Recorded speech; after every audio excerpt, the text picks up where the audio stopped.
వాళ్ళు సంపాదించిన రెక్కల కష్టం అంతా కరెంటు బిల్లుకే పోతుంది. అందుకే మా అక్కలకు కరెంటు బిల్లు నుంచి విముక్తి కలిగేనికే వచ్చే నెల బిల్లు కట్టక 200 యూనిట్లు ఉచితంగా మీ ఇంటి కరెంటు బిల్లు సోనియమ్మ కడుతుంది 200 యూనిట్ల వరకు. వచ్చే నెల ఎవరు పేదోళ్ళు మీ బస్తీలలో కరెంటు బిల్లు కట్టాల్సిన పని లేదు.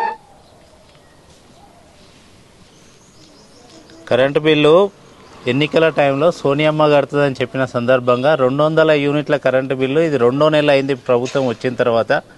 కాబట్టి వాళ్ళు మర్చిపోయారేమో అని సోనియమ్మకి వీళ్ళందరూ కూడా బస్తీ వాసులంతా అక్కలందరూ కూడా వీళ్ళందరూ కూడా సోనియమ్మ మా కరెంటు బిల్లు పంపిద్దాము, మేము ఇంకా కరెంటు బిల్లు కట్టలేదు, వాళ్ళు వచ్చి మా కరెంటు కనెక్షన్ కట్ చేస్తారేమో అని అంటున్న సందర్భంగా కరెంటు బిల్లు అందరూ కూడా ఢిల్లీకి సోనియమ్మకి ఈరోజు పోస్ట్ చేయడం జరుగుతుంది. ఈ కరెంటు బిల్లు సోనియమ్మతో కట్టిస్తారా రేవంత్ రెడ్డి గారు, మీరు కడతారా, మీరు నిర్ణయించుకోవాలి.